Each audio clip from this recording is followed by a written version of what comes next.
पहले टाइटल हुआ करती थी, जातियां तो बाद में बनी। हमारे 24 तीर्थंकर में किसी के नाम के साथ कोई जाति है क्या? नहीं। 5 पांडवों में किसी के नाम के साथ कोई जाति है क्या? अर्जुन, भीम, नकुल, सहदेव, युधिष्ठिर। भगवान राम, लक्ष्मण, भरत, शत्रुघ्न में किसी के नाम के साथ कोई जाति है क्या? नहीं। राम, लक्ष्मण, भरत, शत्रुघ्न नहीं लिखा उन्होंने, राम सिंह, भरत सिंह, शत्रुघ्न सिंह नहीं लिखा। तो ये जाति प्रथा बाद में आई। एक्चुअली पहले सिंगल डिजिट का नाम होता था, संख्या बढ़ी तो 2 शब्दों का नाम शुरू हुआ। पहले नाम रख दिया राम, फिर बाद में एक और बच्चा पैदा हुआ, एक पिता को लगा नहीं मुझे भी राम रखना है, तो बोले भाई एक काम करो, राम तो रखा जा चुका है, अब तुम राम कुमार रख लो। फिर किसी को बेटा हुआ, बोले हम भी रखेंगे, तो बोले राम कुमार मत रखो, तुम राम आसरे रख लो।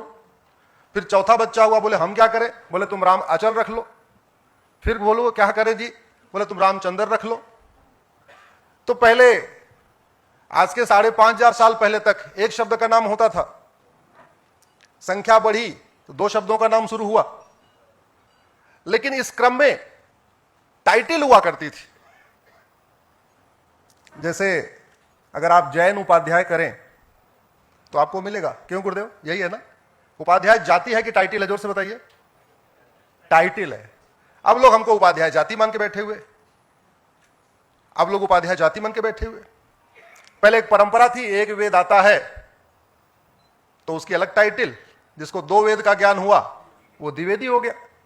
अब आज की डेट में द्विवेदी का बच्चा द्विवेदी है, भले उसने 2 वेद देखा भी ना हो। 3 वेद आता था तो त्रिवेदी हुए, वेद पुराण घर में भी नहीं है तभी बच्चा त्रिवेदी हो गया। 4 वेद कंठस्थ किए तो चतुर्वेदी, घर में 4 वेद नहीं है फिर भी बच्चा चतुर्वेदी। जिन्होंने शास्त्रों का ज्ञान दिया वो आचार्य, शास्त्रों का ज्ञान दिया वो आचार्य, अब ज्ञान दे चाहे ना दे आचार्य हो गए। जिन्होंने शस्त्र के साथ शास्त्र की शिक्षा दिया वो उपाध्याय, अब घर में कुछ हथियार हो चाहे ना हो लेकिन उपाध्याय का बेटा उपाध्याय। मुझे लगता है अगर हम अपने भविष्य के चिंतन के लिए आज यहां बैठे हुए हैं तो हमें भूतकाल को देखना पड़ेगा। आज ये बैठक इसलिए बुलाई गई है कि आज हम कहां पे हैं और हमें क्या दिशा लेना है। क्या हमारी हालत वही हो जाएगी जो पर्सिया में पारसियों की हुई? क्या हमारी हालत वही हो जाएगी कि जो हमारा मूल स्थान था, जहां भगवान पार्श्वनाथ का सबसे पहला, सबसे दिव्य और सबसे भव्य मंदिर बना, जहां भगवान पार्श्वनाथ का मंदिर बनाने के लिए पत्थर राजस्थान से गया, मकराना से, वो मूल स्थान मुल्तान हो गया।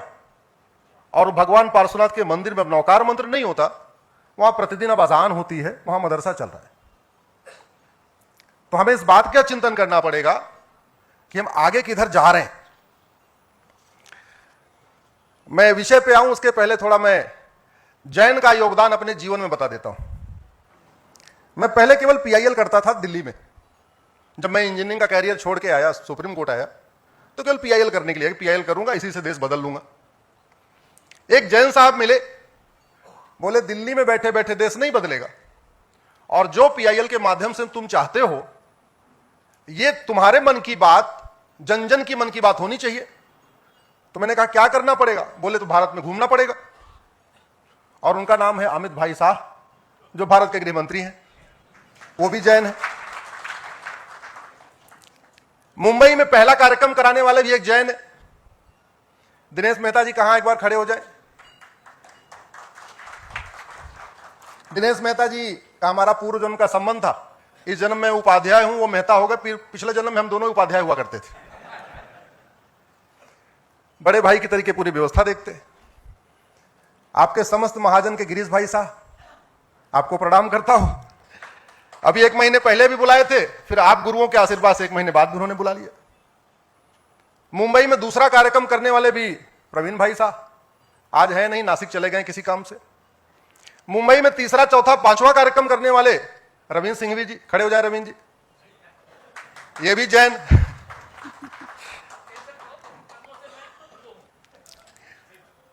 सामान्यतः पीआईएल चीफ जस्टिस के यहां चलती है। मेरी कुछ एक पीआईएल ऐसी हुई, भगवान जाने क्या हुआ कि सीजीआई ने अपने यहां लेने की बजाय दूसरे कोर्ट में भेज दिया। और मेरी जो सबसे फेवरेट पीआईएल है धर्मांतरण की, उसको उस समय के सीजीआई ने जस्टिस एमआर शाह के पास भेज दिया, वो गुजरात के जैन। और भारत में पहली बार सुप्रीम कोर्ट ने किसी ऑर्डर में लिखा है कि धर्मांतरण राष्ट्र की सुरक्षा के लिए खतरा है, तो वो मेरी पीआईएल पे जस्टिस एमआर शाह साहब ने लिखा है। मेरी लफ्ज़ियात के ऊपर पीआईएल थी, लेकिन मैं उसको सोच रहा था देश को बताऊंगा कैसे, बताऊं कैसे। तो उसमें पहली बार फिल्म बनाने वाले भी विपुल भाई साहब, वो भी जैन है। केरला 1 आ गई है, केरला 2 आ गई है। अभी कल हम लोग करीब 3 घंटे बैठे थे, केरला 3 की स्टोरी हम डिजाइन कर रहे हैं। कल मैं सुबह ही आ गया था, विपुल भाई साहब से मेरी लंबी मीटिंग होनी थी, क्योंकि एक और बड़ा मसला चल रहा है जो लोगों को पता नहीं है। शायद वो केरला 3 आएगी तो देश की आंख खुल जाएगी उससे। मुझे वक्फ के बारे में पता नहीं था कि वक्फ बोर्ड कितना खतरनाक है और कैसे जमीनों पे कब्जा होता है। तो एक सज्जन है केतन शाह, जिनकी जमीन पर वक्फ बोर्ड ने कब्जा कर लिया था। वो केतन शाह के माध्यम से मुझे पता चला कि वक्फ बोर्ड कितना खतरनाक है, तो वो मैंने पीआईएल फाइल किया। वो केतन शाह भी जैन। एक इंदौर के चेतन शाह है, वो पूरे मालवा प्रांत में हमारी व्यवस्था देखते हैं आने जाने की।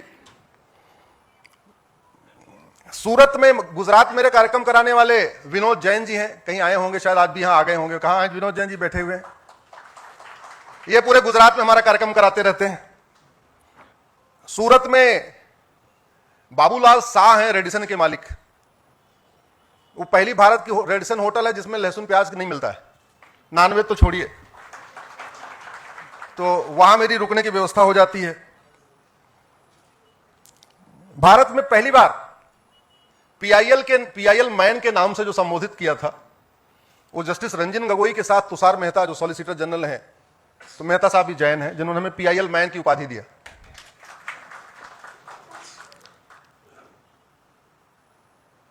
जिस वकील से मैं बहुत कुछ सीखता हूं, हमारी उनकी विचारधारा अलग है, हम नदियों के 2 किनारे हैं, लेकिन मैं उनसे सीखता बहुत हूं। उनका नाम अभिषेक मनु सिंह भी है।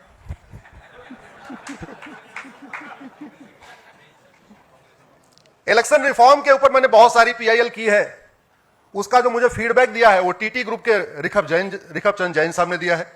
बेसिकली वो लोग मूल स्थान के रहने वाले थे, बाद में सब कुछ अपना मकान दुकान खेत खलिहान छोड़ के भाग गए यहां पे जान बचा के।